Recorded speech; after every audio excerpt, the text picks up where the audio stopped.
Ho there, knave. So Yorkie of the Shire here. If thou art, friend, join me as we return to Golarian. Now this is a thing I would normally try and stream. However, right now we're stuck in an inn. Partaking of a little alcohol perhaps, and chatting with people. I don't think that makes for the greatest, most exciting stream. So taking a lesson from Yorkie the Tailspinner, and twisting his language a little, this isn't going to be tales over coffee, but tales over cognac. Right. Lan, let's continue with your tale. Tell me about your people. Claus, what would you like to know? What's it like living in your caves? Oh. Lan gives you a broad smile. His smile is strange if it falters where his human features meet his animal ones. Imagine that in the entire world there's only a few hundred like you. There's not an inch of fertile ground anywhere. Nowhere to grow grain for bread or cotton and linen for cloth. Your neighbours are beasts who want to eat you, or parasites who want to infect you with their larvae and then eat you. It's not that bad, because you can try and eat most of the things that are trying to eat you. Sometimes at the risk of getting poisoned, sometimes at almost no risk at all. In the worst years, there's not a single living thing anywhere to be found. Predator or prey. That's when you eat mushroom soup. I'd say 3 times a day, but there's barely enough for once every 3 days. Lan shrugs, but life underground has its upsides. Pun intended. There's no risk of losing a roof over your head. There's no bad weather, not counting the earthquakes, of course. Are you really descendants of the first Crusaders? More like demon spawn, aren't we? Sad but true. Without the demons, there would be no mongrels. It's like the magic of the world wound that affected our ancestors and made their children the way we are. Like most in our tribe, Chief Sol fancies himself a descendant of the Underground Crusaders. The ones our heroic ancestors left to guard the caves. I don't know if it's true or not. That angel came to our caves for a reason. Maybe he remembered us. Those were evil and dangerous times after the First Crusade. Hundreds of Crusaders began having children, and the babies were born with fangs and horns and warts that covered half their face. People didn't like the new look. Inquisitors sure didn't. So our ancestors fled persecution and made a home for themselves down there, under the ground. They probably intended to find a cure for the children, and hoped to return in time, but it never happened. Instead, the world wound's terrible legacy, passed down from generation to generation. Mongrel parents can only guess what their child will look like. Each of us is born with a new mutation. Many mutations are fatal. Lan stops, then goes on quietly. Down in the caves, we usually don't congratulate the family for the birth of a child, unless they turn at least 3. Most don't even get a name before that. There's no point. Sad tales. It has been that long since First Crusade. Why do you know so little about your ancestors? It hasn't been that long. Why do you know so little about your ancestors? Our lives are much shorter than most uplanders up here. Only a few generations passed. And many still live who remember old Sarkoris as it stood, untouched by the demons. Queen Galfrey, for example. Where we live, mongrels start getting old much earlier than humans, much faster, with much more devastating consequences. Few live past 40, and fewer still live long enough to die of old age. Hunger, disease and monsters from the deep are more effective killers than time. So for us, the story of the First Crusade is a legend that happened generations ago. There are no living witnesses. We have a tale of the wise and great ancestors who left us to stand guard in the catacombs. But in reality, I suspect they were desperate wretches who couldn't figure out how to dispel the demonic plague, and who were abandoned by their own kind. Could be true. You have any way to tell day and night? Every mongrel settlement has a big gong, which we treat like a relic. The gong keeper hits it twice a day to mark the beginning and end. This custom doesn't keep time very precisely. Every mongrel child has snuck up to the gong to strike it at the wrong time at least once, just out of pure mischief. Nothing could keep me away from it. Not even the fact that I only have one ear, which means it would take double the punishment once I was caught. So sometimes the wrong strikes get mixed in with the right ones, and the tribe can find itself jumping up to greet the morning in the middle of the night. Wouldn't really make a difference down there, though, would it? Do mongrel tribes fight each other? There were some skirmishes, and I've been forced to kill kinfolk before too. Lan speaks in steady voice. Fights most often break out over food. But we have laws in the caves, written and unwritten rules that we follow. We respect one another's right to live, but hunger, it can push a person over the edge. I've never, you can count on that, stolen someone else's kill. But I can understand those that, of my kin who tried. To hear your kids begging for food and not be able to feed them is terrifying. He frowns and goes silent. Yes, well, you don't have kids, do you, lad? You're the only member of the Neathholm tribe who called your people mongrels. Why is that? Because all of Golarian calls us that. I don't see the point of all this hemming and hawing over what we're called. Anyone who finds it offensive or takes issue with it can lead a charge against the name. No one's stopping them, but personally, I'm not going to pick fights over something as unimportant as a name. Thank you. I learned what I wanted to. What do you think of life on the surface? Of course, as far as living conditions, the surface is definitely a better place to be. It's easier to get good food and water, not to mention build a house, and even grow a few things. In older, well-established settlements, you don't have to deal with anything scarier than rats, or maybe foxes stealing chickens. As for the kind of lives you'll have, I heard a story about demon worshippers abducting a whole family and sacrificing them one by one while the others watched. Well, there's some brave Crusader knights nearby, and they killed the villains and saved everyone. And I heard another story, a young blacksmith lost his arm in a fire, couldn't work to feed his wife and baby. They tried their best and lived from hand to mouth, but they were still destitute. In the end, the desperate blacksmith robbed a traveller one night on the road. But there were some brave Crusader knights nearby, and they caught the robber and threw him in prison. Not long after, the wife smothered their baby and hanged herself. Up here, the same person can proudly say he's protecting the innocent from demons, and then look the other way while the same innocent starves, just because they were born into a poor family. Poor Galfrey prolongs her life with sun orchid elixirs. Oh, sorry, Queen Galfrey. That cost enough to feed an entire city. Back in our caves, everyone is equally poor. And if one person starves, the whole tribe starves. We don't abandon our own in times of trouble. That's the power of a tribe. Actually, it's not in a lot of cases. In a lot of cases, those who can't fend for themselves are viewed as a drain on the tribe's resources. Not in all cases. And left to their own devices to die. Laws of the surface are made so that some get everything and others get nothing. Oh, you're not wrong there. I might just be a naive fool from the caves, but I don't understand how it's possible to have so much more and share so much less. Anyway, look who I'm talking to. You must know that you must know life on the surface much better than I do. Yeah, I have a few questions from a feckless aristocracy, but I guess they'll have to wait until we drive the demons back to the abyss and close the world wound. Lan smiles. You strange half smile, which breaks along the border between two sides of his face. At the end of the day, the world is full of injustice, but it's also full of mad beasts ready to tear us to pieces. You said you were prepared to risk your life to do something meaningful. What did you mean? To invent a new salad and have it named after me, Lau remarks grimly.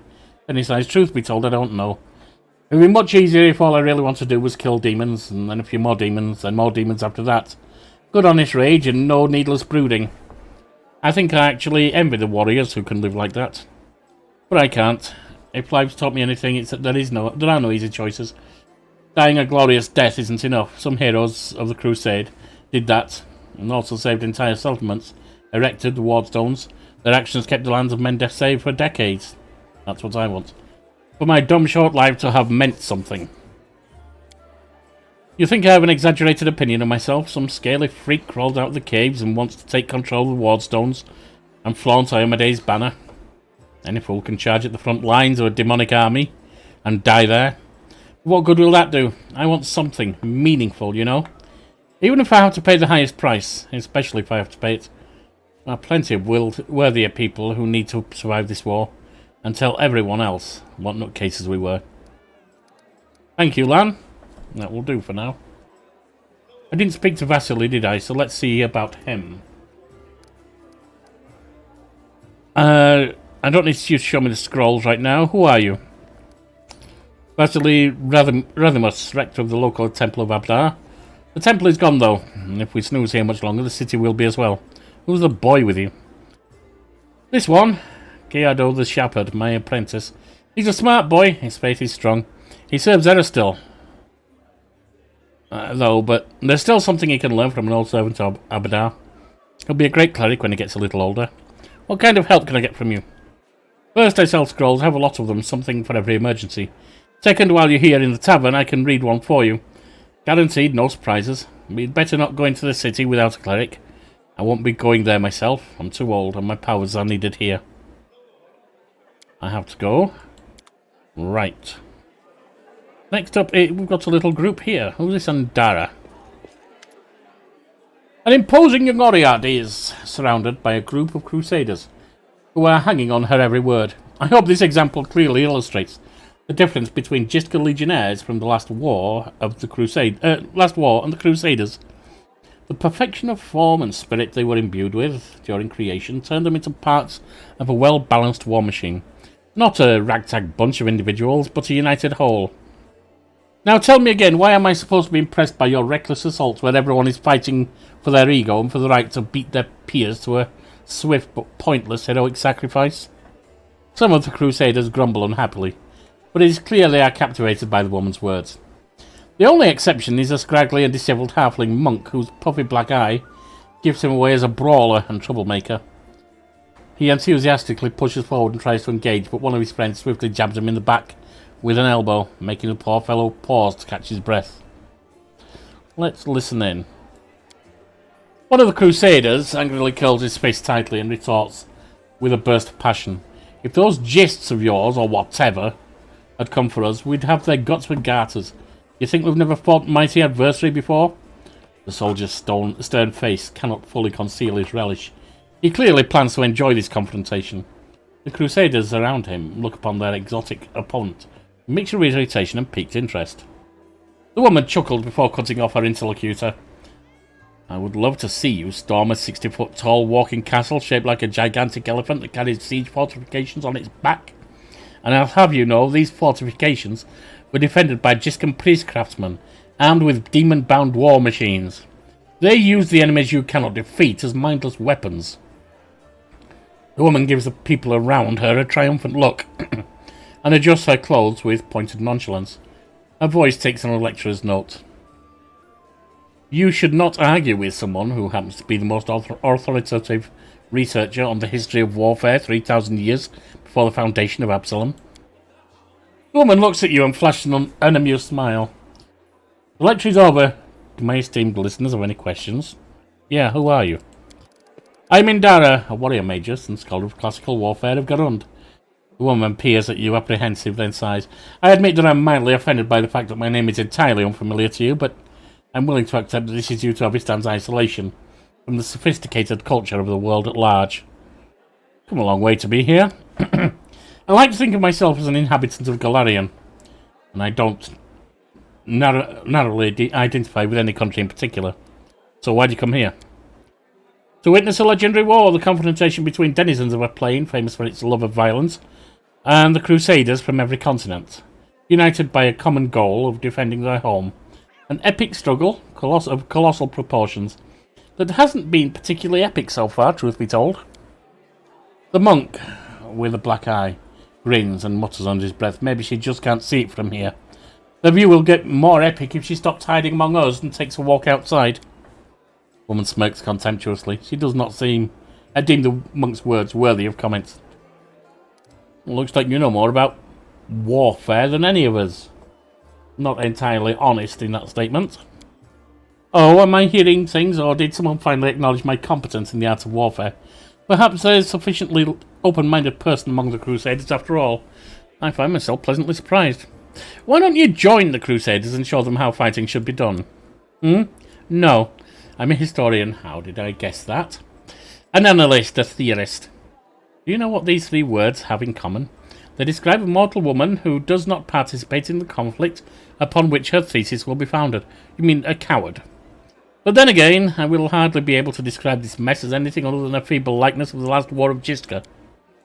The monk with the damaged eye grins shyly and comments, the more dangerous the upcoming scuffle is, the more motivated we are to find clever and pretty words to justify not actually doing the fighting. He's right. What is this last war you mention?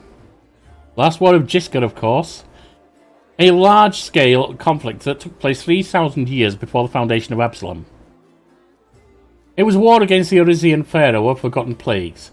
The war that ended the legendary Jiska Imperium, an epic struggle that became the most vibrant page in military history. Alas, all conflicts that followed it were but pale shadow, including the one I'm witnessing here. Why do you find the last war of Jiska so inspiring? Imagine legions of golems imbued with extraplanar spirits marching into battle. Imagine flying cities that swoop out of the clouds, like terrifying monstrous birds of prey, to drop force on top of enemy castles. Picture gigantic mechanisms powered by captive and very angry demons and devils.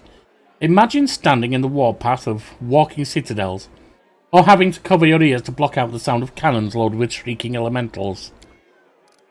Finally, imagine the ultimate weapon that defeated the Jiska, the deadly night plague. This affliction was an attack dog, a trained epidemic, a tamed pestilence, striking only those who its master wanted to kill. Imagine all these terrors and understand that no flight of fancy can ever come close to the horror of the nightmares that were made real. How do you know so much about it? I can say without false modesty that there are no more authoritative research on Golarian when it comes to the history of warfare 3,000 years before the foundation of Absalom. Long before you were born, then, I should imagine. I've dedicated my whole life, to the subject. I've personally visited all battlefields and studied the most mysterious and forbidden archives containing chronicles of the ancient wars, sometimes risking my life in the process. A life you claim to have risked but are now unwilling to do in battle?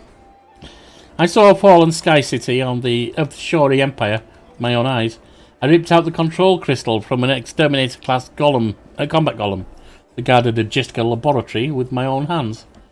These fingers held glass flasks that the servants of Pharaoh Forgotten Plagues used to create the first generation of pestilence that devastated the Jiska Emporium. How do I know so much? I saw and touched everything I'm telling you about.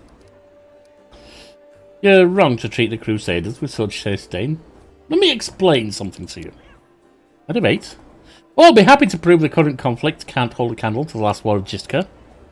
Very well, the last war of Jiska was waged using a significantly greater number of troops. Both sides actively relied on reinforcements from allied planes, and their strategic planning was perfected through no fewer than 7 rounds of intensive design. None of the above applies to this war of yours. Compared to the Jiska, we are but stone-wielding kobolds. I would like to conclude my thesis with a few words of wise counsel from Dagon, an advisor of the Pharaoh Forgotten Plagues.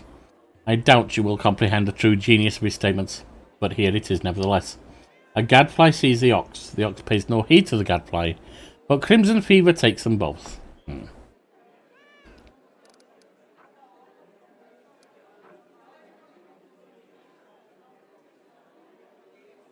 The events of the past are shrouded in legend, but the fate of the world is being decided here and now. That is what you fail to grasp. The earnestness on the face of those around you has taken away Indara's panache, encouraging her to backtrack and stumble over her words. Of course, I'm not trying to diminish the importance of current events. What I'm trying to say is that, from the standpoint of history, and particularly the history of warfare, which falls silent, fixedly staring at the unfriendly eyes of our audience, the true importance of these developments won't become obvious until later. Indara offers a pretentious dismissal. As a scholar, I cannot deny that there's a certain truth beneath your sceptical statements. History is a complex discipline, rooted in fact and evidentiary basis, that grows ever more meagre the further the described period is from the present moment. Of course, if I was to argue in bad faith, the way Crusaders embellish their tales of slaying a single Brimarak by adding a dozen Balos, for example, I could win this debate. But I'm above such things, and therefore I'm forced to admit your scepticism is not entirely without merit. Have you changed your mind about joining the Crusaders? I don't see the point. Your Crusaders appear to be quite confident in your skills. If nothing else, you've presented your arguments to me with extreme confidence. Indara unbuckles her sword belt and hands you the weapon. This is a worthy blade. It will be of use not only for the strong, but also the wise. And this is where I bid you farewell. Before the end of the day, I was planning to observe how winged demons use pack tactics to drive their prey like herds of livestock. It's about time I got back to my research. The hint of a smile graces Indara's lips. when she sees disappointments in the eyes of many crusaders around her. Stay safe. And so she's gone. And she's left us with a sword, which I can't identify. Let's have a chat with Seela. Seela smiles at you warmly. Hey there, joining the march through the dungeon. We never got the chance to exchange a proper greeting. It's time I shake your hand. I'd like to know more about you. Of course, ask anything, I'll be honest. Tell me about yourself, where are you from? I'm a little bit from Geb, a little bit from Katapash, but mostly I'm from the Knights of Eomeday. I was accepted and began my training at 14. I belong to their ranks, and more than I belong to any other place. You've come to Mendeb by a long road, haven't you? A very long one. Seela looks at you cheerfully. A traveller is expected to have an amusing story. Unfortunately, I've only 3 tales of interest, and I'd like to save them for our next feast. Otherwise, I won't have anything to show for myself when it's time to start bragging. That just won't do, especially since I'll win the night with my cautionary tale of a battle with chupacabras. What a feast it will be. We'll talk when we celebrate our next victory. I like your attitude. We'll never overcome grief and misery without hope for the better, and dreams of brighter days. What made you become a paladin of Eomeday? Seela's eyes sharpen more momentarily, then she sighs. That's a serious question and a good one. You should ask it of your companions, but it's a long story. To start with, 12 years ago, I was nothing like the person I am now. I roamed the streets of Solku with the other homeless orphans. I stole, I fought, I was hired, sword for a bit. Not the proper origin for a paladin, is it? Back then, Solku was a city of orphans, widows and widowers. Gnolls decimated the city regularly. My parents were among their victims. People there heard about the new deaths before they'd finished mourning their previous losses. One day, a group of Knights of Eomeday brought a glimmer of hope to the city. But while others saw them as survivors and protectors, I was busy pricing up their noble horses and their gleaming mithril armour, wondering just how much one of their pretty swords would fetch. A thief lives one day at a time, that's what they say. I was the type that never thought past the next job. Anyway, I was able to sneak into the knight's camp and steal one of their mithril helms. Seela pauses, her voice sad measured. And I was right there when a gnoll attacked the helm's owner. Asami was her name, and dealt a blow to her unprotected head. A gnoll, like all those others, she'd fatally driven from the gates of Solku. That one blow was fatal. But who was really to blame for her death? The gnoll attacker or the young thief named Seela? Life's cruel and full of chaos. Sometimes survival just comes down to luck. So that's how you see it. Seela looks at you with curiosity but no hostility. I can't accept that point of view. If the story of my youth taught me anything, it's that we're all accountable for our actions. It's too easy to wave off responsibility if you use the cruelty of life as an excuse. But you were asking what brought me into the ranks of Eomeday's warriors. We all choose the Paladin's path for our own reason. Some are guided by nobility of spirit, some by a desire to fight injustice. I became who I am through penance and a debt unpaid. The day Asame died, protecting the city, I wanted to kill myself for the terrible guilt I felt. But then I realised it wouldn't make the world any better. And I decided that instead I'd try to take her place. I'd become who she had been, and protect the innocents that she would no longer be able to protect. What are the principles of the Paladins of Eomeday? Taylor smiles. I'll tell you, I like to recite our code. It feels like I've said it 1,000 times, but it never gets old. There is strength in these words. After a pause, she begins, her voice slow and meditative. I will learn the weight of my sword. Without my heart to guide it, it is worthless. My strength is not in my sword, but in my heart. If I lose my sword, I have lost a tool. If I betray my heart, I have died. I will have faith in the inheritor. I will channel her strength through my body. I will shine in her legion, and I will not tarnish her glory through base actions. I am the first into battle, and the last to leave it. I will not be taken prisoner by my free will. I will not surrender those under my command. I will never abandon a companion. Though I will honour sacrifice freely given. I will guard the honour of my fellows, both thought and deed, and I will have faith in them. When in doubt, I may force my enemies to surrender, but I am responsible for their lives. I will never refuse a challenge from an equal. I will give honour to worthy enemies and contempt to the rest. I will suffer death before dishonour. I will be temperate in my actions and moderate in my behaviour. I'll strive to emulate Emidy's perfection. Quite a lot to live up to there, young sealer. Thank you.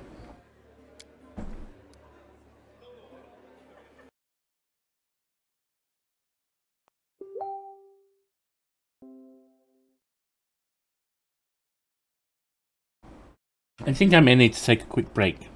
And I'm back. Well, I fully expect to take another quick break. Hope I didn't bore you. Ask me something else if you like. Annabeth said your friend General Dory is missing. Do you know where to look for her? Annabeth is worried about her fighters. I understand that. I wanted to look for Janna as well. So I didn't distract you. Or myself, so I didn't distract you. But since you're in this too, I could use some help. Janna and I met in Canabrys a few days ago and we just hit it off. We went drinking together. We went to the unforgettable celebration together too. But we got separated in the crowd. So we should start looking from the main square. That's where I saw her. Sealer frowns. Janna's a good fighter, even if she's green. She could have become an Eldori otherwise. Couldn't have become an Eldori otherwise. Just hope that means she's okay. You think of what's going on in Canabrys? It's complete chaos. It's lucky we're here to handle it, right? Sealer smiles brightly, then she gives you a worried look. Does the way I talk bother you? I mean, I know I can seem blasé. Many good people and our protector, Terendlev, died here in Canabrys. A paladin of Eomade is expected to be properly respectful of them.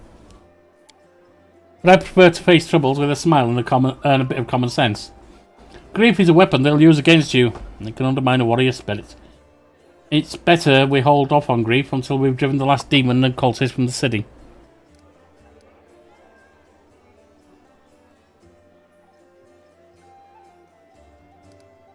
Not bothered about how you talk, what matters is how you fight. Now you're talking sense. Well, you can trust in my sword. Is fighting demons all you want, or are you looking for something more? How about covering myself in glory and becoming the hero of 100 ballads? Or at least a dozen, if they're lively ones. Sealer's eyes shine cheerfully. Anyway, to be more serious, the area around the World Wound is the best place for a paladin who wishes to defend the weak and serve good. Being part of the Crusade is reward enough for me. Well, there's something that worries me. I don't want to sound like I'm criticising my brothers in arms, but the Eagle Watch and the other orders are focused on just one aim, the war against the World Wound.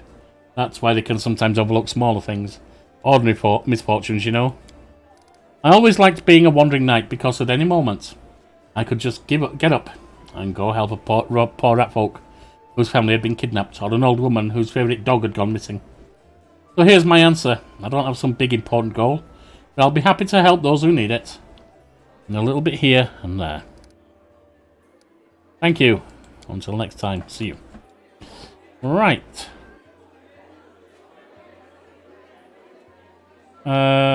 Irabeth, I suppose. Irabeth rubs her red and tired eyes. Any success? How is the city? What's our main objective? We already know that. These wardstones, what are they? You've told us. A few personal questions. Frowning a little, Irabeth nods. Please. I must warn you, there are some things I don't have the right to discuss. Where are you from? I was born in Canabrys. I grew up on a farm just outside it, but my way back home lay at the end of a long and winding road. It took me years of travelling through foreign lands before I came to where I've always belonged. How did you become a paladin? A bitter smile appears on the half-orc's face. I don't much like to remember it. Believe it or not, the story of how I became a paladin is also the story of how I failed to become a knight. My parents were crusaders. May their souls stand together in Eomede's celestial army. When I was born, they retired from the war and started preparing me to continue their legacy. But my father was an orc, and you'd be hard-pressed to find a calmer, wiser, more pious servant of the goddess than he. But still, all his life he was dogged by sideways looks and whispers. I do know the feeling. When I grew older, and it was time for me to serve, I decided anywhere but Canabrys. That was where my father had served loyally, and his only reward had been injustice. Besides, the witch hunters led by Honourable Prelate Hullrun stalked the city with a heavy hand. Who knows what they'd have done to a strange girl with green skin? Instead, I went to... A smirk that looks more like a painful grimace crosses her face. You can laugh if you want, but I was young and foolish. I chose Last Wall of all places. You can imagine how well I was accepted in a country that's been battling the orcs of Belkzen since its foundation. There were many there like me, but we were all treated as second-class citizens. To the locals, my green skin was worse than leper scabs. Even if my brothers in faith kept their distance, I took my vows, and the goddess granted me the powers of a paladin. But even then, not a single order would accept me into their ranks. I spent another 6 months knocking on doors before I realised the simple truth. I serve Iomade, not these people. I don't know how to prostrate myself before them. So I left, as a paladin, but not a knight. I'm sure you can imagine what it's like. In most places, Thieflings are despised even more than half-orcs. How did you come to join a knightly order?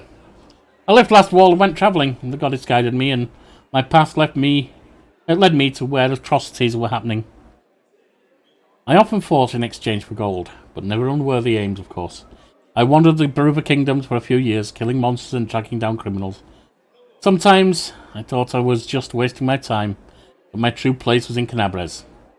But I pushed those thoughts away. I didn't even want to think about going back, but in the end, divine providence had brought me to my senses. It happened in Timon. I was tracking a gang of bandits, which my employer suspected was a cover for Razmiran spies. I managed to find their lair, but inside I found something far more dangerous than spies, an unholy temple to Zun-Kuthon. When I broke in there, the cultists were about to sacrifice someone. The person who was destined to become my wife, Anivia, but that's another story.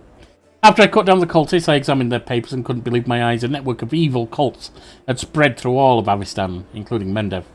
Worse, the documents clearly showed that their allies, the Templars of the Ivy Labyrinth, had infested my native Canabres, and were even among the ranks of the Paladins. After that, delaying my homecoming would be tantamount to desertion. Luckily, I was no longer alone. Anivia was eager to destroy the cultists as I was. Anivia and I hurried to Canabres. We couldn't trust anyone. The papers indicated that the cultists had infiltrated everything. Luckily, I had some experience in investigating, and my beloved, the half-orc smiles warmly, she knew her way around working locks, tailing people, and trading information with the city's bottom feeders. Soon we'd defeated, alas not the whole Hydra, but a few of its heads. And do you know who turned out to be the leader of the cultists? Commander of the Eagle Watch. Can you imagine? While Prelate Hulrun was chasing witches throughout the city, the enemy had infiltrated the very order responsible for internal security.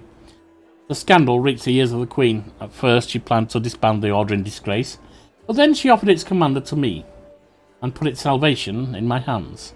Of course, there was a small catch. I wasn't a knight. But I was made commander just the same, skipping the usual progression through the ranks. Can't imagine followers of Zul-Kuthon in alliance with demon worshippers. Shouldn't they hate each other? They should, but Baphomet's minions are masters of deception. They manipulate Zul-Kuthon's butchers as eagerly as Ahmad's knights. The cultists that formed the unholy temple didn't know the true face of their associates in Canabres. We ourselves learned the truth much later, after getting to the bottom of their nest. How did the people of Canabres feel about your background? They tolerated it surprisingly well. I shouldn't have been so wary. Crusaders don't tend to be prejudiced as a rule. After all, heroes from all over the world, even from other continents, come here to fight the demons. Apparently the people were suspicious of full-blooded orcs. Only suspicious of full-blooded orcs. There were already many like me here, and we don't have any problem. Though the locals do have their superstitions. Mendev is as merciless as Last Wall. They just have different set of victims. I kept seeing these same sideways looks and scowls, hearing the familiar whispers. But where they once used to whisper behind my back and point at me, now they whisper in my ear and point at someone else. It's so strange to be on the other side of the humiliation. To wipe the spit from your face and suddenly be invited to change positions and spit at someone else. You must have figured out by now that I'm talking about Seaflings. It's true there are many of them among the cultists and few among our crusaders.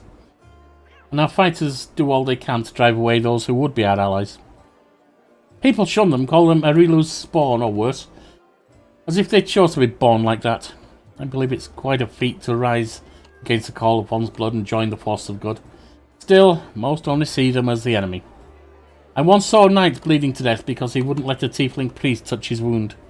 Alas, I haven't been able to change this in all my time in Canabres. Perhaps you will? I hope your example will show others of your kind that they are needed here. Perhaps looking at you, even some of the cultists will see that birth does not consign you to a life in the surface of evil. Tell me about Nevia. We met in Timon. As I was wandering aimlessly from one ordeal to another, we returned to Canabres together to expose the Templars of the Ivy Labyrinth. The day the Queen knighted me was the second happiest day of my life. The first was our wedding. But Anivia isn't just my beloved, she's my staunchest ally. We shared every victory and defeat. The best of me is alive thanks to her. Thank you for saving her back there. The day Canabres fell. Before her return, the only thing giving me the strength to protect the Defender's heart was the hope I'd see her again. When in your debt. There's no debt here. Thank you for your answers. Tell me about the Eagle Watch. It was a small order created to fight not only demons, but also the enemy within. To maintain the purity of the Paladin ranks, prevent heresy and identify spies. And it failed miserably at that. The Templars of the Ivy Labyrinth infiltrated it and formed their nest within its ranks. After the Queen entrusted me with leading the order, Anivia and I practically built it from scratch. We got rid of dead weight, people who weren't committed. We organised ways to transmit messages and ordered safely. We introduced reliable ciphers. We found tacit allies around the city, from Crusader orders to street beggars. This was my personal crusade, to purge the city of the Templars who'd infested it. And I thought I was winning. I could feel it. We were so close to driving the cultists out of Canabres. But, Erebeth frowns. Hard to admit, but those successes didn't count for much once the demons entered the city. You stupid. If it wasn't for you, there wouldn't be a headquarters. Lines on Erebeth's forehead soften. Yes, that's true. It's a good thing we achieved something, thank you. I will have to go. May or may they keep you safe. We have Highlaw here. A tall, athletic man greets you. His hair is prematurely grey and shorn close to his head, in a military style. He is lean and well-groomed, and a monocle twinkles coldly in his eye. The bold set of his jaw and his large but agile frame attest that he is a man who is always willing to be on the move. Greetings, I'm Hello, Venture Captain of the Pathfinder Society. I'm the superior officer among Pathfinders in this region of Mendev. However, the Society is running almost no operations here right now. Besides me, there are almost no Pathfinders here, actually. I'm only stuck here because of an old feud with a demon worshipper known as the Spinner of Nightmares. I've had to work alone without the support of the Society. I've made a lot of acquaintances among the local mercenaries and daring fighters. If you need any good fighters for an honest cause, let me know. Who's this Spinner of Nightmares? It all began with a task of the Pathfinder Society. I arrived in Erosian with my team to investigate the sudden death of a famous crusader, Baron Falron. We soon focused on a small hospital for the wealthy, where Falron was being treated shortly before his death. It turned out a gang of Baphomet cultists, calling themselves the Labyrinth of the Mind, had got a foothold at the hospital. They were obsessed with twisting the minds of their victims and targeted fragile people too weak to resist. The hospital was filled with perfect victims isolated for weeks from the outside world, completely helpless. And when they returned, they were different, almost normal. But the moment they heard a certain phrase, something dark awoke in their mind, and they transformed into servants of Baphomet, ready to lie, betray, and even kill. The Labyrinth of Mind was preparing to infiltrate all the elite circles of Mendev, but Baron Falron stopped them. He was too loyal to his oath and too resistant to their spells. He fought for his freedom until the strain broke his heart. We opened and cleaned the city of Baphomet's pit of vipers. Their den was a cradle of sin and filth. They cast spells on each other, and their loathsome fancies stepped real from the mines onto the world. They dreamt of horrible and forbidden things, and they fought like mad. We burned the place to the ground and slaughtered everyone we could. The leaders of the cult were able to flee, and they were set upon revenge. They abducted my daughter, Lowry, who served under my command in the Pathfinder Society. They left me a note full of tart insults, mockery, and sneers.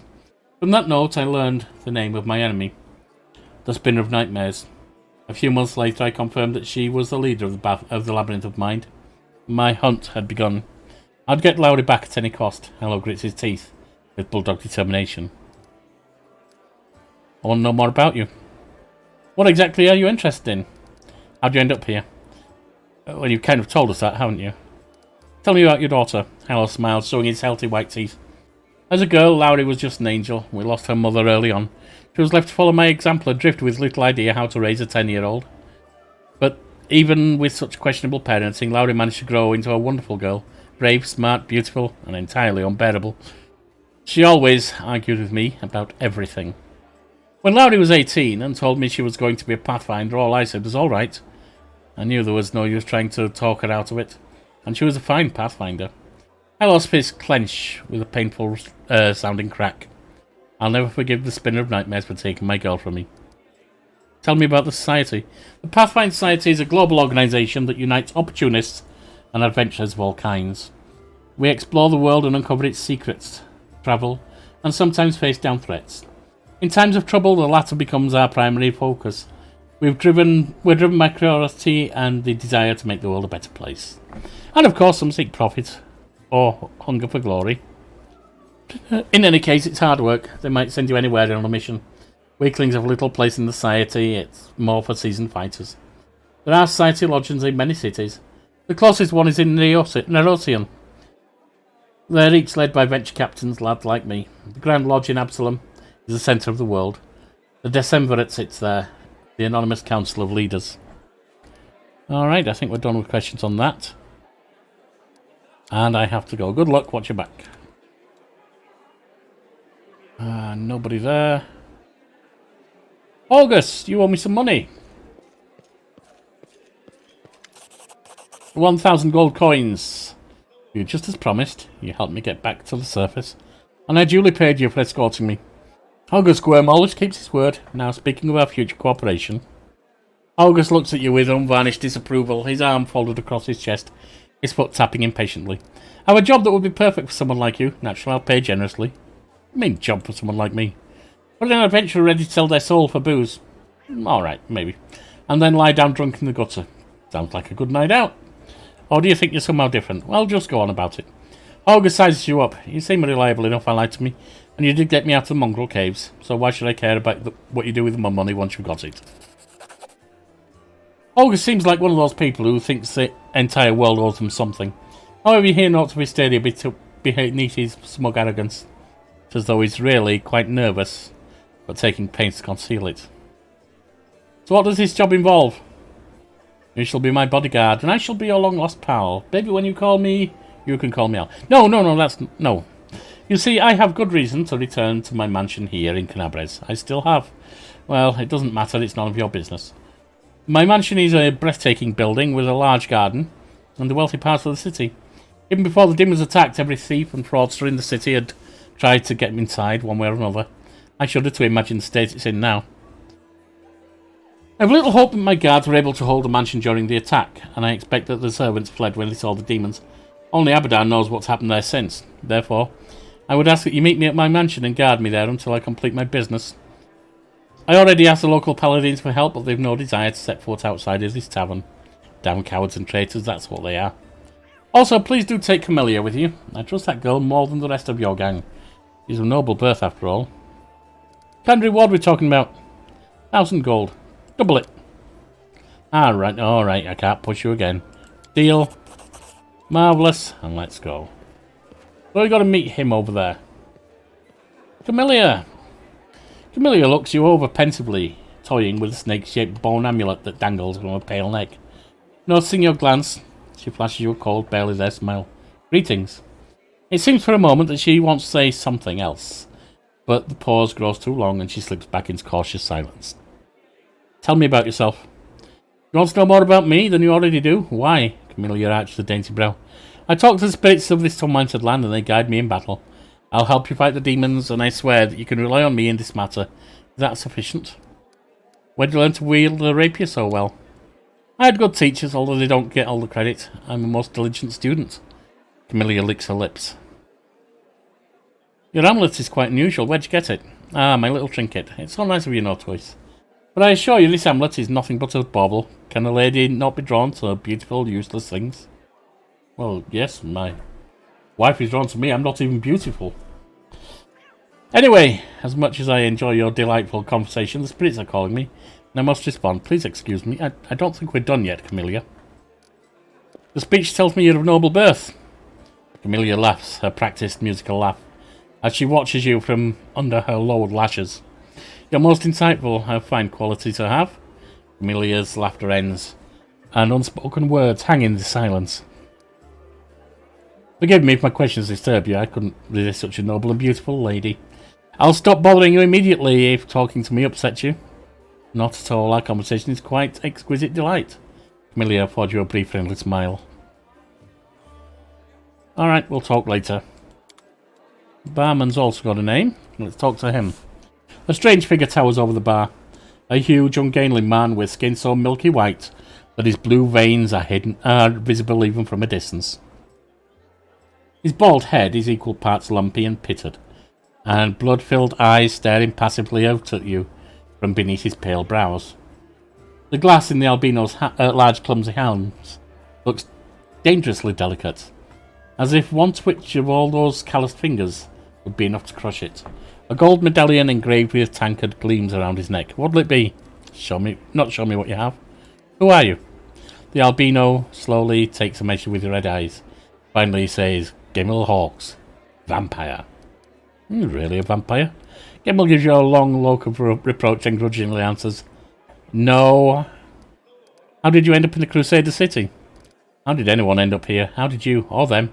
With a huge hand, the tavern keeper gestures at the ragtag group assembled in the room. The world is big, but still there is a place for everyone. People who no longer have a life anywhere else, they end up here. Any news? The albino looks around. There are demons everywhere, and you showed up. Any places worth visiting? You mean places that normal people usually stay well away from? There are plenty. Like the Pitaxian wine cellar. Emil pauses for effect. The name of the place alone should make you quiver in fear. It once belonged to a Pitaxian trading house.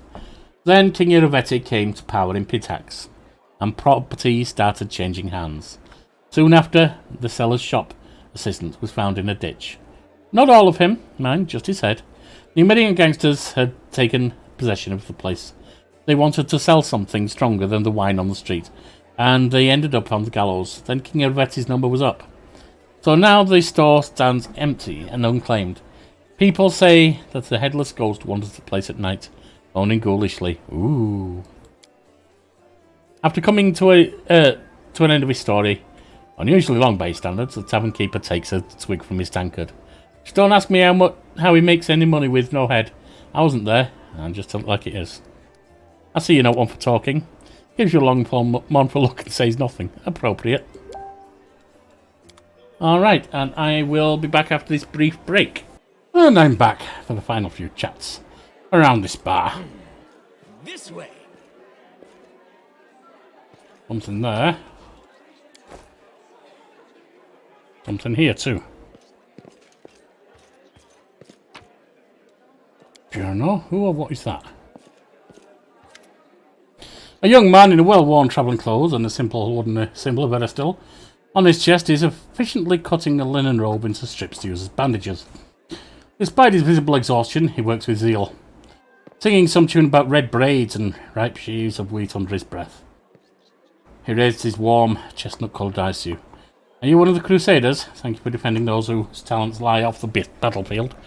I'm General, servant of Aristotle. Pleased to meet you. What are you doing? I only took my holy order recently, so my god has only bestowed a little of his power on me, as yet. I'm sorry to say the number of wounded fighters in the tavern is far beyond my power to heal. Well, there's a reason people say have faith in the gods, but look to yourself first. I may not be able to help the wounded with magic. I can at least cut up bandages. Are you from around here? No, I was just passing through Canabres. I was sailing down that old man of ours, the great Selin River, to a village by the name of Chilly Creek. I happened to land in the city on the eve of the festival, and I'm ashamed to say I decided to stay for a day to enjoy myself. But I ended up staying in the city longer than I'd bargained for. Chilly Creek, where's that? It's a small fishing village. It's not even marked on some maps. But people do live there. What they don't have is a priest. They have no one to heal their wounds, no one to offer prayers for a good catch, no one to give their dead a dignified burial, and the world wound is a stone's throw away. I'll be setting sail for Chilly Creek to serve my god and my people. That's another place revealed. Once we've held Canabres, I'll be going there. If by the grace of the good gods we all survive this, you should come and visit me sometime. You'll find the village here on the bank of the river. Well, thank you. Aren't you young and inexperienced cleric? Afraid to go to the border of the world wound? I won't lie. I'm afraid, but what can I do? Those villagers are simple people. Every day of their short lives is spent doing hard, honest work. That's exactly the kind of life I want. Something simple but meaningful. If I had centuries ahead of me like elves do, I might have spared some 50 years or so to travel around the world, the young man says with a smile. Or maybe even 100, but why not? But I don't have time to spare. I won't spend my short life in a place where I'm needed most. Even if it's dangerous. Especially if it's dangerous. Could use the help of a cleric. Jonob makes a helpless gesture. Aristotle knows I'd be glad to help you, but it's no use. My spells are depleted and I have no training in potions or scrolls. See this robe? I'm cutting up for bandages. It's the second to last one. Alright, then I have to go. May Aristotle watch over you. And Fawn Autumn Haze. A tall, fragile-looking elf sits in front of you, eyes closed. He is pale as a ghost, his arm wrapped in blood-stained bandage. You spot other bandages on his body under his clothes, but even in such a miserable state he manages to keep calm. Raising his eyes to meet yours, he says faintly, I am Fawn Autumn Haze, at your service. His pale lips are reddened by blood, but you see no sign of pain or fear in his eyes. Do you need help? After giving you a cold, intense look, he shakes his head. Do not trouble yourself on my behalf, a local healer tended to me. Besides, I come from a resilient and hardy people. My body will endure both the wounds and the poison delivered through them. Who are you? My name is Fawn Autumn Haze. I come from Keonin. So I'm a hunter, and all minions of evil are my quarry. I won't say more than that if you don't mind. We are strangers, and of different races and cultures. I'd rather not tell you any more than is necessary. Who wounded you? A sinner and accomplice to demons. The quarry I'm here hunting in this inhospitable place. I'm Sir Yorkie. You can trust me. I might be able to help you. After a brief pause, Fawn says, it would be impolite to refuse such a direct and friendly offer. So since you don't want to say any more, why didn't you tell me about your quarry? I was hunting a fugitive, a Descarite by the name of Kaelessa. It pains me to admit that there are heinous malefactors such as her among my noble kind. I managed to catch up with her in Canabres, and I wounded her. Then demons appeared and the city was engulfed in flames. I was injured in the battle that ensued, and I couldn't free her soul from its service of the Dark Masters. He expresses no anger or hatred as he speaks, only compassionate sorrow. Sorry for your misfortune. I hope things will turn out differently next time.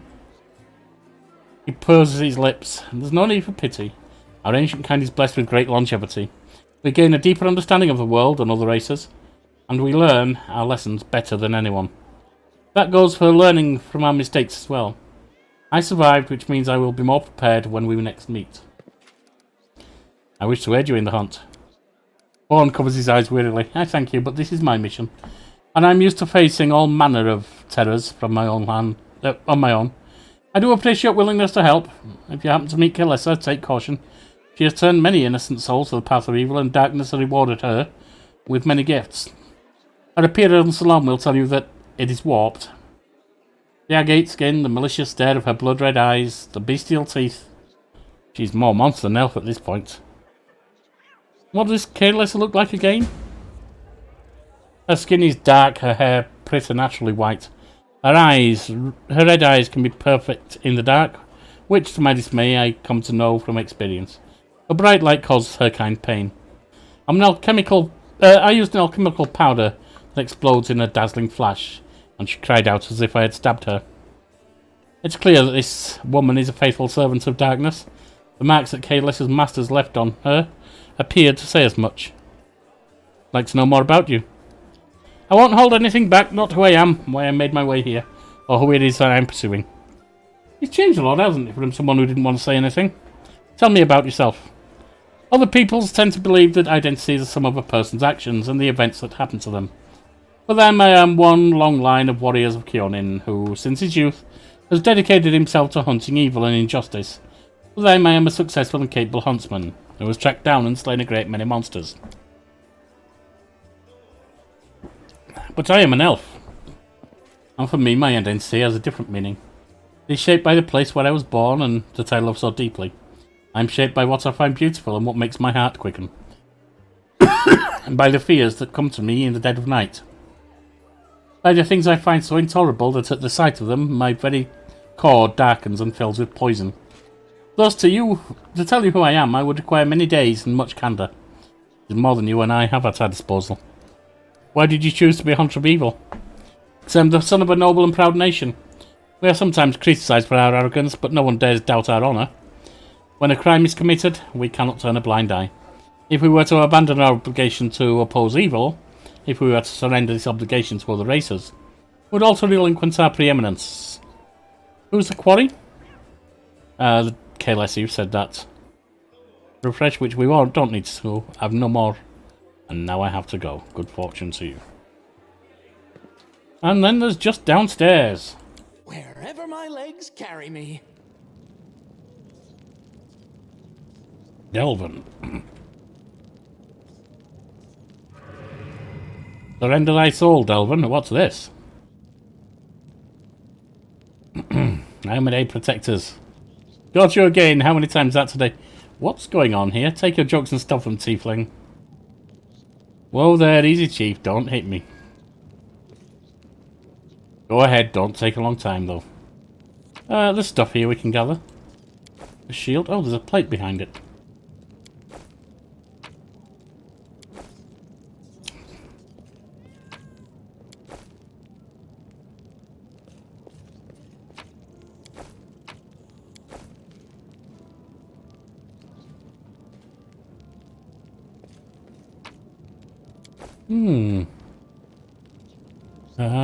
Did I see one here? Yes.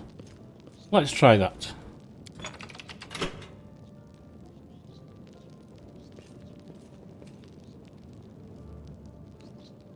Well, that did nothing.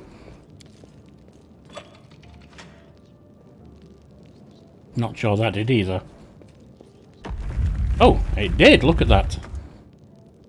Forwards! No, backwards. Backwards!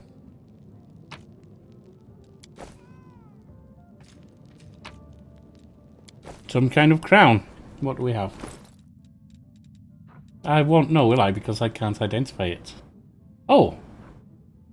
Oh, I can identify these now. Why? Alluring charisma. You can have that. Charisma's important to you. Silver tongue. Persuasion. I think I'd rather you have that than the little bit of protection. And freed dancer's boot. I don't want to be held, so I'll take that.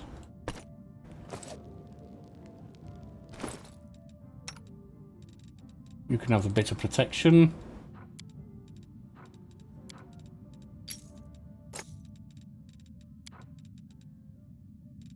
What is that? Crib Trader's armor. 6. 3 max dexterity. Got 4. I've got 4. You've got 1, but you're wearing something better right now. You've got 3, but you can't wear armor.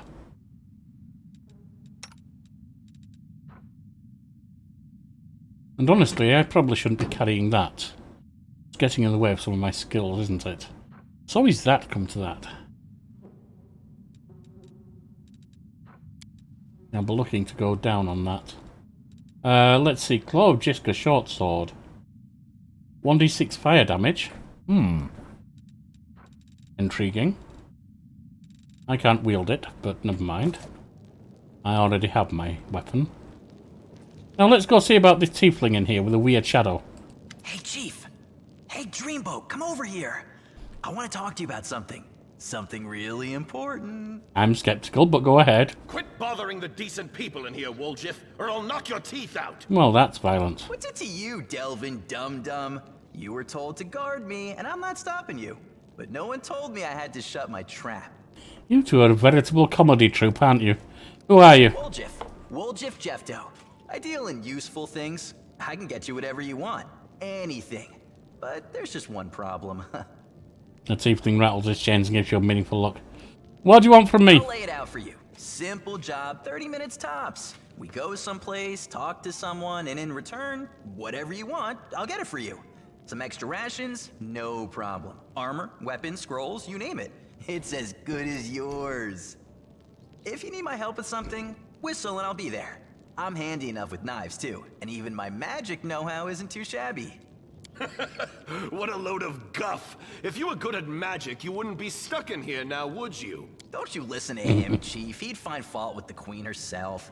I'll be useful to have in battle, and I'll sell whatever you want at a reasonable price. It's your lucky day. You won't meet another gem like me in Canabras. Why are you in chains? Does it really matter? Don't get hung up on the Possibly. past, Chief. Don't look to the future. Live in the here and now. He was caught thieving. Okay. What was your shadow about? Get me out of here and I'll tell you. You have a dirty Don't laugh. worry, it's not contagious. I can't help you while you're in chains. How can I free you? That's easy. You know Irabeth? Know her well. Feisty-looking gal, always wears armor. You can't miss her. She's the meanest fighter in the whole city. When you see her, put in a good word for me, will ya? Tell her there's this guy Woljif locked up for no good reason in the Defender's Heart. Well, for the follies of his youth. And he really wants to get out on bail so he can keep up his good behavior and make a contribution to society. You got that? Will you do it? Yeah, I'll do it, Wally. She owes me a favour for saving a main squeeze. On you. Do it. We'll talk later.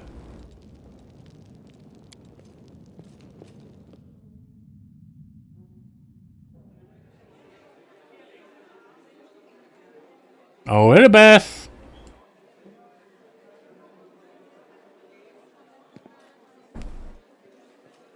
A word in your shell, like, if I might. And there's a tiefling chained up in the Defender's Heart. What can you tell me about him? Irabeth shrugs scornfully. Woljif is a petty thief from a gang of Thieflings operating in Canabras. That's what we call him in these parts. They tried to rob a vendor of magical items recently. Unfortunately, we apprehended only one of them. The rest managed to escape. We have nowhere else to keep him apart from the Defender's Heart, but that's hardly a prison. Woljif knows it too. He's been begging us for days to let him go free or have someone vouch for him. He's already asked you to put in a word for him, hasn't he? Yes. Irabeth squints at you thoughtfully and then shrugs. If you want to recruit Woljif and put him to good use, go ahead. Take him off our guard's hands. We can ill afford to have a soldier spend their days watching over a middling thief. I hope the tiefling proves useful. Did you decide to take him? Yep, that sounds good. I'm on my way.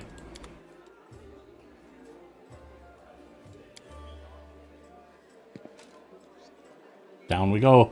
Oh, Devlin! You need to set this boy free. He's ours now. You don't need to worry about him.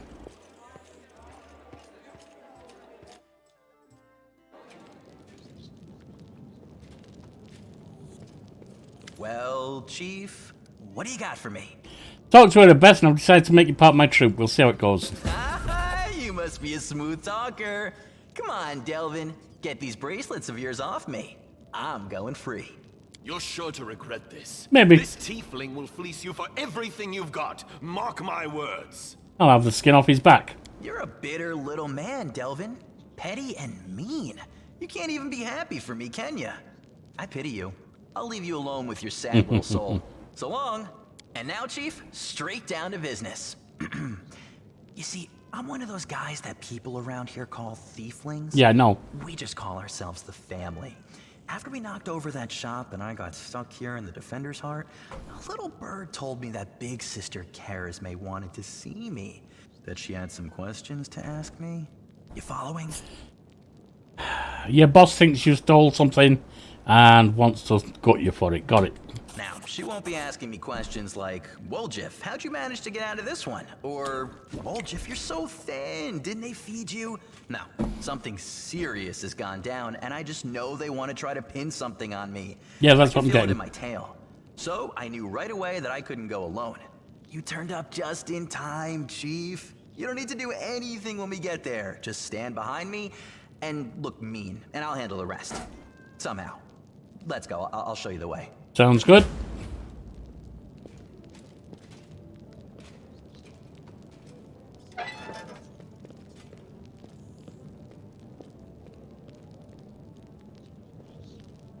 Right, he's taken off upstairs. And he's right there. Let's have a word with him before we leave. Roger gives you a friendly wave. Hey Chief, want to talk? I want to know more about you. How much is more? Are your family Tieflings too? My family is... It's an interesting story actually, but I don't tell it just anyone. My father and mother had a bakery. Their life was great, but the gods never blessed them with any children. One day my mother went to the river to wash some clothes and saw a basket floating downstream. Inside the basket was a baby, adorable and chubby and fast asleep. It was yours, truly. And in my hand was a nose spritzed with expensive perfume that said, "Take care of my little angel." My mother brought me home, and she and my father realised right away that I was heaven sent. They raised me as their own. When I turned 15, my mother showed me my baby blanket. It was embroidered with a coat of arms of an unknown kingdom, all in gold thread. Ever since then, I've been looking for my real parents, but it's not easy. Travelling takes money, so if you have a few gold coins, pay you back, that's fine. Yeah, pull the other one, it's got bells on, Waljiff. Seriously? Usually everyone just believes everything I say. People love stories like that, you know? A cute baby, a basket, a blanket, what's not to love? They look at me differently, as if I'm worth more just because the cheats I spit up on might have had a fancy coat of arms. Yeah. Waljiff laughs bitterly. If I was really a prince, I wouldn't be sitting here. I can tell you that much. I'd have already gone to take what was rightfully mine, and then I'd come back with an army, so I could watch the guards and merchants who pushed me around all my life bow and scrape before me. That's not going to happen. Want to hear the real story? The true story is boring. My family is human, both my father and my mother. They used to live in a nearby village. I forget the name. When my ma had me, the old man got so mad he almost killed her. Pinned her to the wall and started asking questions like why his son had horns and a tail. Well, my ma told him that her mother, my grandma, used to fool around with a demon. When he heard this daddy dear, he got drunk, trashed the house, and then took off. Wonderful man. I don't remember any of this, of course. My grandma told me. I was about 3 years old when my mother brought me to Canabres and left me with my grandma. She said to her, "You and your demon have ruined my life, now you handle him." Then she left. I haven't seen her or my dad since. She did leave a blanket, though. That part was true. But my grandma burned it because it was infested with lice. Wasn't even good enough to use as a rag. You think after all that my grandma saw the light, felt rightly ashamed and kissed my horns? I wish. Waljiff grins nastily, his yellow fangs flashing. People used to give her trouble for fooling around with a demon. She wasn't welcome anywhere, so she got angry. Normal kids get bedtime stories, see, but the only tales I got were told were how my dad was a worthless and my ma was a slut. And I was a demon spawn that no one cared about. She only kept me so I could help around the house and steal things she needed, so that's the truth. You've just told me the real story, haven't you? Yes, you have. We know. How did you become a thiefling? Waljiff grins happily. I already was a tiefling, and my life made me a thief. I've been in this business since I was a kid. I'm not sure you're much more than a kid right now, to be honest. My grandma used to say, if you don't work, you don't eat. And she gave me as an apprentice to Igor, a tiefling neighbour of ours. He was a cunning old geezer. Where was I? Oh, yes. He knew how to take a purse and off somebody's belt, how to cut open bags from detected, even do some magic. I used to climb through basement windows and open doors from the inside while I was still small enough. And when I grew and stopped fitting through windows, I decided I was done with my education. I repaid my grandma for everything she'd done for me, which was absolutely nothing. Why would I feed her if she wasn't bringing in any money? If you don't work, you don't eat, so I took off. I got bored of my teacher too, but when I was as much of hinted as leaving, he said I owed him for my education. So I just nodded and then I joined the Owlbears, the gang that ran our district, and told them that Igor was working their territory. I don't know what happened to him, but I stayed with the Owlbears. Then their leader started giving me the cold shoulder. I did steal from him, but never that much. So I had to rat them out to the guards. Then I joined the Golden Hands. That was a good time, rich pickings. I would have stayed with the Golden Hands, but the Northmen promised me a bigger cut if I told them where the Golden Hands kept their loot. I'm no fool, of course, so I told them. After that, I only had one option, join the Northmen. And then the family came. At first, no one took them seriously, calling them Thieflings and all that. But I felt it right away. They had power behind them. They had more money. I'm always on the winner's side, Chief. That's why I joined the Thieflings. And right on time, some thugs came up from the capital and made the Northmen leave. The ones who survived are the family now, too. Tell me about the Thieflings. Alright, I won't tell you everything, mind, but I can tell you a little. The Thieflings are Mendevian thieves. The gang was started in Mendev's capital by someone or other, and soon they'd spread all over Golarian. But also they're called the family. You know why? Because us Tieflings are easy to spot. Wherever we go, guards always hassle us asking, "Are you lost or something at the Hornhead?" We usually say we're visiting family. And if they say, "Oh yeah, who?" you give them the name of a local Thiefling, who confirms everything even if he's never seen you before in his life. That's why we call brothers and sisters. There are rules. Who does what, who gets what cut. I won't say it's a lot, but they make it worth your while. They'll even heal you if you take an arrow. But the biggest no-no is this: you don't steal from the family. You don't contribute to the shared pot, you'll get the cold shoulder. You won't be treated like family no more. And then everyone will hear that you went to visit some relatives who have a farm someplace. My best guess, the farm is in some underground well beneath Canabres, where they breed grave worms. If Sister Charisma is our boss looked the other way more often, I'd really be able to spread my wings. Yeah, I want to ask you about something else. I'm not going to go into all that. What do you think of Canabres? It used to be such a hole. Then the Crusaders and refugees came here and things started looking up. Although it depends who you ask, I suppose. Witchers better steer clear of here because Iomedes' followers are ferocious. Especially Holdrun Shapok, the local inquisitor. He's a tough old goat. I didn't see it myself, but a serving girl at the tavern told me that her second cousin's son from his third wife is a paladin. And he said that Holdrun takes an unsheathed sword with him even to the privy when he sleeps. He puts it in the pillow next to him. And when he's in his cups, he strokes the blade and whispers sweetly to it. You are my one true friend. You are the only one I can rely on. Erebeth's given us a hard time too. You can count as much. You can as much as look at some nice bauble, and before you can even think of taking it, your fingers are even twitch. She's coming for you with her nostrils flaring and fangs glinting. Scary woman. But even she's better than Sister Charisma, our boss here in Canabres. By our, I mean Seaflings boss. If you get caught by Erebeth, it's all out in the open. You go to prison or you end up as worm food. But if you step on Charisma's toes, poof, you're gone. Just like that. No one ever sees you again. All you'll hear is, he went to the family farm. Even though he's never had a family. Or a farm. You have demon blood in you. Do you feel drawn to the abyss? If it was anyone else asking, I'd keep my mouth shut, but you're a tiefling, so... Yeah, I feel the pull, sometimes. My mind starts buzzing with all kinds of thoughts. It's all nonsense. I don't want to go to the abyss. It wouldn't last a second. Your shadow looks strange. What kind of magic is that? Ladies and gentlemen, roll up. No dark magic, no fraud. A trick without any deception. Waldriff snaps his fingers and blue flame engulfs him. The shadow was previously lying calmly at his feet grows, floating in the air behind him. It is the shadow of a huge horned winged demon with claws. Ta-da! It doesn't do anything, it just looks scary. I remember when I was little, an old beggar showed me and my friends how to make shadow puppets. You put your fingers together in front of a light and it makes a shadow of a deer or a dog or a dove on the wall. I tried so hard, I wanted to make the best shadow. And I did. It just happens, Waldriff chuckles sadly. Funnily enough, that's the last time I had any real friends. They tried to stone me later, screaming at me, calling me a demon. A tiefling is always a demon to these wimps. Even the lowest drunken gnome thinks he's better than me, just because he hasn't got horns or a tail. Poorest this beggar in the filthiest gutter thinks he's better than me. Most people would never show their shadow again after that first time, but I don't care. If stones start flying again, I'll just run. I'm used to it by now. It looks formidable, I like it. Waldriff chuckles pleased. What about the blue fire?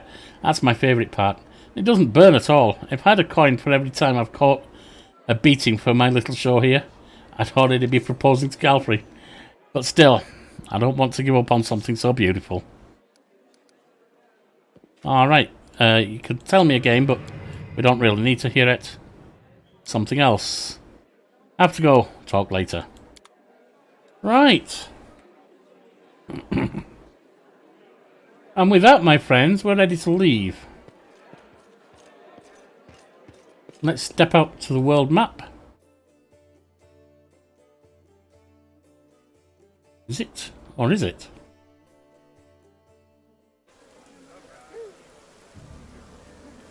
No, it's not.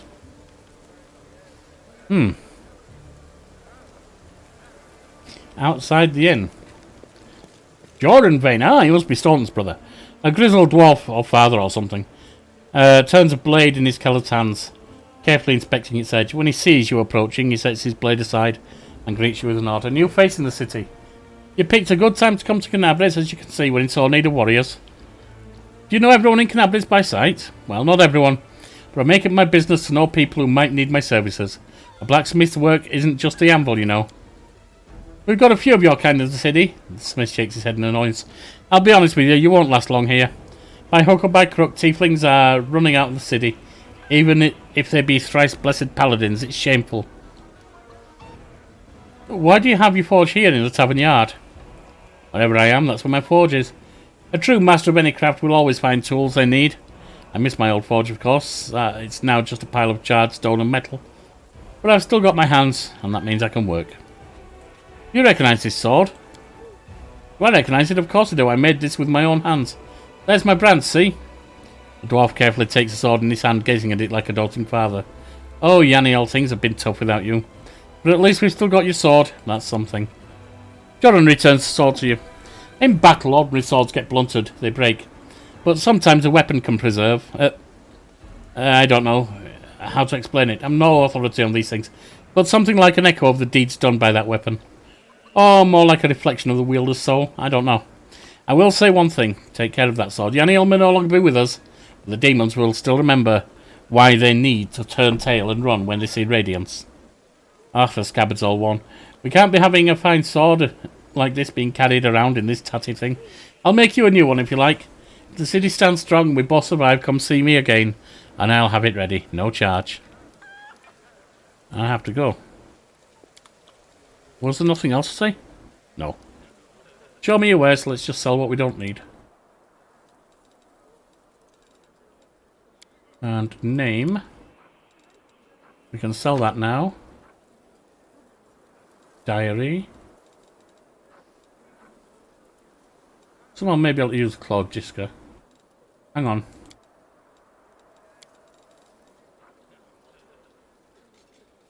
Oh, that's cold iron. Yeah, no one's going to be using that.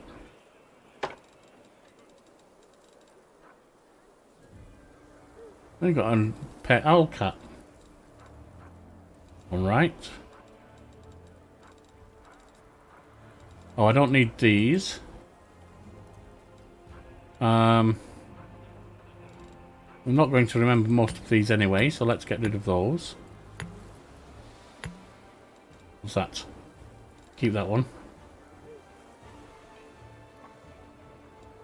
Get rid of that, that.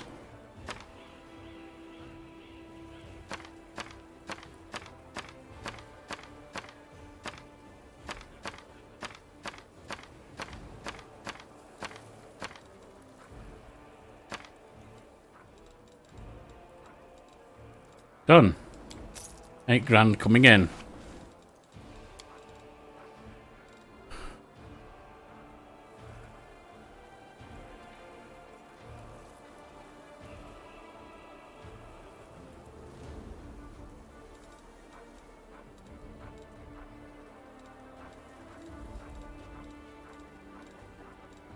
These are not useful.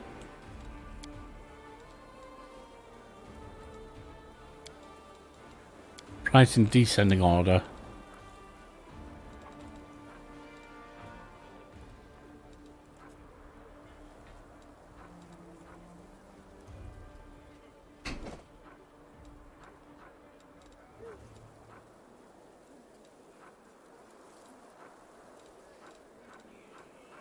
Right. I think we're okay then. Okay to head out. Let's see if there's anything else around. Something there. Looks like there's a gantry as well to run across.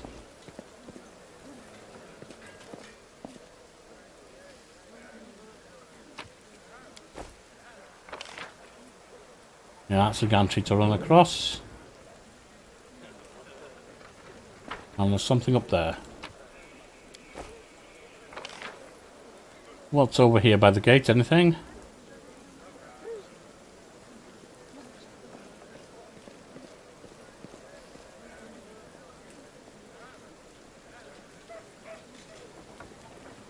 And then we'll check around here and then over by this gate. Some junk.